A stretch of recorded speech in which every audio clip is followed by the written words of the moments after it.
Hello friends, मैं हूं रविचंद्रा और आज फिर बात करेंगे हम टेस्ट नंबर 17। आपने अगर मेरी इससे पहले की 16 वीडियोज़ नहीं देखी हैं तो उसको ज़रूर देखिएगा, काफ़ी इम्पोर्टेंट हैं। और चलिए आज बात करते हैं टेस्ट नंबर 17 उसको देखेंगे। ये काफ़ी महत्वपूर्ण है, इसमें काफ़ी महत्वपूर्ण मैं जो है क्वेश्चंस लेकर आया हूं, तो इनको ज़रूर देखें। चलिए स्टार्ट करते हैं। सबसे पहला क्वेश्चंस देख लेते हैं। पूछा गया है, पृथ्वी की पपड़ी का यानी जो अपनी पृथ्वी है उसकी पपड़ी का आधा भाग बना है, यानी जो आधा भाग है वो किस मैटर से या किस प्रोडक्ट से बना है? क्वार्टज से, फेल्सपार से, एम्फीबॉल से, अभ्रक यानी माइका से। तो फ्रेंड्स, ये जो पृथ्वी का जो पपड़ी है उसका जो आधा भाग बना है वो फेल्सपार से बना है। आइए देख लेते हैं फ्रेंड्स। क्वेश्चन नंबर 2 है। पूछा गया है, निम्न में से कौन सा समूह आग्नेय सेलों का रूपांतरण है? यानी जो आग्नेय सेल होती है यानी जो इग्नियस रॉक्स होती है उसका रूपांतरण है, यानी किस चीज़ में वो बदल जाता है, कौन से हैं वो? क्वार्टजाइट, व्हाइलाइट, संगमरमर। तो संगमरमर जो है ये चूना पत्थर यानी कि क्वार्टजाइट का ही रूप है, लेकिन फाइलाइट नहीं है। वहीं सेल का स्लेट होता है, लेकिन चूना पत्थर का क्वार्टजाइट होता है, तो ये नहीं होगा। बात करें सर्पेंटाइन, नीस, सिस्ट, तो फ्रेंड्स ये बिल्कुल सही होगा। यानी गैब्रो, अगर हम देखें बेसाल्ट में गैब्रो आता है तो गैब्रो का सर्पेंटाइन होता है, और ग्रेनाइट का यानी आग्नेय का ग्रेनाइट का नीस होता है, सेल का सिस्ट होता है। तो फ्रेंड्स इसका आंसर होगा सी। आइए देख लेते हैं प्रश्न नंबर 3। कहा है, दानेदार संरचना वाली आग्नेय चट्टानों के अंतर्गत कौन एक नहीं आती है? यानी जो दानेदार होती है उस संरचना वाली जो इग्नियस रॉक्स होती हैं उसके अंतर्गत कौन सी एक नहीं है?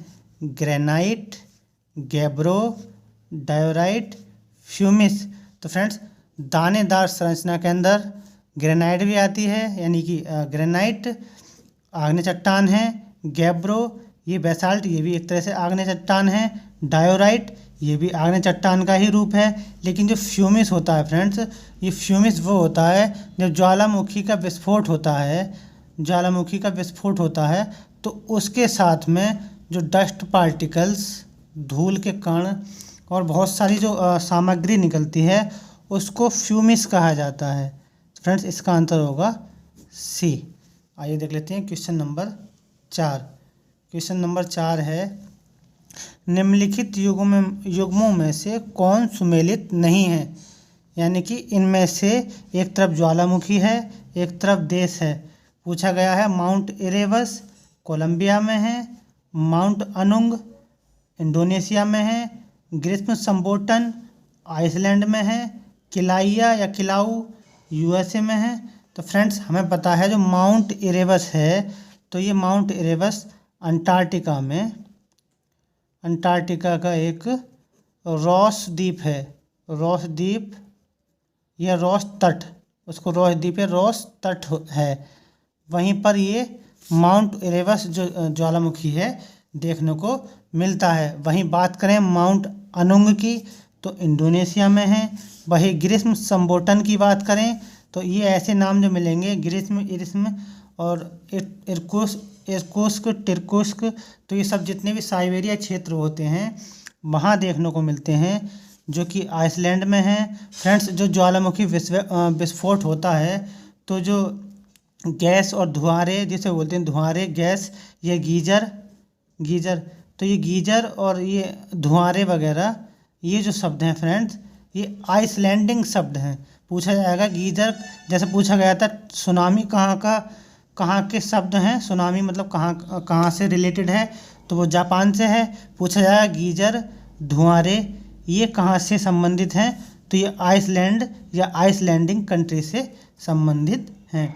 पूछा जाएगा किलाउआ या किलाऊ ये कहाँ का ज्वालामुखी है, तो फ्रेंड्स ये यूएसए में एक मार्टिनिक द्वीप है फ्रेंड्स, मार्टिनिक आपने इसका नाम सुना होगा, कहीं कहीं यूएसए ना दे के डायरेक्ट मार्टिनिक दे देगा, मार्टिनिक द्वीप। तो ये वहाँ का ज्वालामुखी या वोल्केनी है। तो इसमें जो सही आंसर होगा वो होगा माउंट इरेबस, क्योंकि माउंट इरेबस अंटार्कटिका के रॉस द्वीप के रॉस तट पर है, ना कि कोलंबिया में है। आइए देख लेते हैं प्रश्न नंबर 5। पूछा गया है, भूकंपीय लहरों की प्रकृति के आधार पर किसने पृथ्वी के आंतरिक भाग को 4 क्षेत्रों में बांटा था। जैसे सबसे पहला है wander graft, Jefferies, Gutenberg, Edward Suez. Friends अगर एडवर्ड स्वेस की बात करें सॉरी फ्रेंड्स, एडवर्ड स्वेस की बात करें तो एडवर्ड स्वेस ने 3 भागों में बांटा था, 3 भाग में या 3 परतों में। पूछा जाएगा एडवर्ड स्वेस ने कितने भागों में बांटा, तो 3 में, यानी सियाल, शिमा और निफे, यानी कि सिलिका, एल्युमिनियम, सिलिका, मैग्नीशियम और निकिल और फेरियम। तो सियाल और सीमा और निफे में जो बांटा था या 3 में जो बांटा था वो एडवर्ड स्वेस थे। वहीं अगर 4 की बात करें फ्रेंड्स तो 4 में बांटा था जेफरीज ने। इन्होंने बताया था निम्नवर्ती परत, मध्यमवर्ती परत, उच्चवर्ती परत और स्थलमंडल। तो इन्होंने 4 की बात की थी। आइए देख लेते हैं, तो इसका आंसर होगा जेम्स जेफरीज। आइए देख लेते हैं फ्रेंड्स, इनका एक जेफरीज का तापीय संकुचन सिद्धांत में पूछा जाएगा। तापीय संकुचन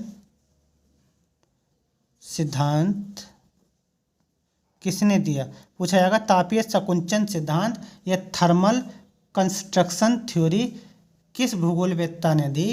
तो फ्रेंड्स वो थे जेम्स जेफरीज। आइए देख लेते हैं फ्रेंड्स क्वेश्चन नंबर 6। बात करते हैं, पूछा गया है किस विद्वान ने प्लेट विवर्तनी की संकल्पना को विस्तारित एवं विकसित किया। यानी कि ऐसे कौन से भूगोलवेत्ता थे जिन्होंने प्लेट विवर्तनी की संकल्पना को विस्तारित एवं विकसित किया। टूजो Wilson, DP McKenzie, RL Parker या सभी। तो फ्रेंड्स इसका आंसर होगा सभी।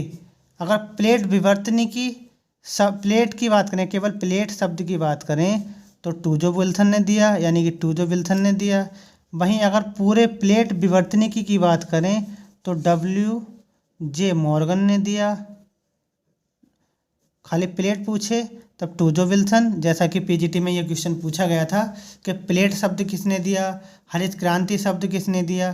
तो ये क्वेश्चन या पूछा जाए जैव विविधता शब्द किसने दिया और जैव स्फीयर शब्द किसने दिया। तो इस तरह से क्वेश्चन पूछे जाते हैं। तो ओनली प्लेट पूछे टूजो विल्सन, प्लेट विवर्तनिकी शब्द दोनों मिला के पूछे WJ मॉर्गन, प्लेट विवर्तनिकी सिद्धांत पूछे तो हैरी हेंस सिद्धांत यानी कि थ्योरी की बात करें तो हैरी हेंस, संकल्पना पूछे टूजो Wilson, DP McKenzie, RL Parker, यानी कि उपरोक्त सभी। इसमें WJ मॉर्गन भी शामिल हैं, विल्सन भी शामिल हैं, मैकेंजी भी शामिल हैं, हैरी हेंस भी शामिल हैं, RL पार्कर भी शामिल हैं। आइए देख लेते हैं फ्रेंड्स क्वेश्चन नंबर 7। पूछा गया है USA की कनेक्टिकट घाटी किस लिए प्रसिद्ध है। यानी जो USA है, जो कनेक्टिकट देश है, उसकी ये कनेक्टिकट घाटी है वो किस लिए प्रसिद्ध है। तो फ्रेंड्स चुकंदर के लिए, कपास के लिए, मक्का के लिए, तंबाकू के लिए।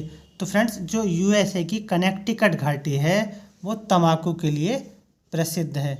आइए देख लेते हैं फ्रेंड्स, ये आज का अंतिम प्रश्न है। और अगर आपको ये वीडियो अच्छी लगे तो लाइक करें, शेयर करें, सब्सक्राइब करें और कमेंट करके बताएं ये क्लास आपको कैसी लगी, जिससे मैं आगे और ऐसी वीडियो बनाने की कोशिश करूं। चलिए देख लेते हैं, अंतिम प्रश्न है। पूछा गया है यूराल व वोल्गा नदी कहाँ आकर गिरती हैं। यानी जो ये यूरोप की नदियां हैं फ्रेंड्स, यूरोप महाद्वीप की। तो पूछा गया है कि यूराल और वोल्गा नदी कहाँ गिरती है। कैस्पियन सागर में, यूराल सागर में, काला सागर में, भूमध्य सागर में।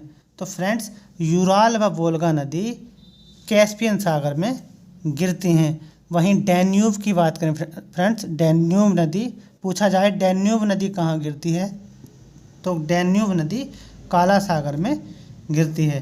फ्रेंड्स, ये रही आज की वीडियो। अगर अच्छी लगे तो लाइक कर सकते हैं और कमेंट करके ज़रूर बताएं फ्रेंड्स आपको ये वीडियो कैसे लगी। आज के लिए इतना ही। Thank you so much.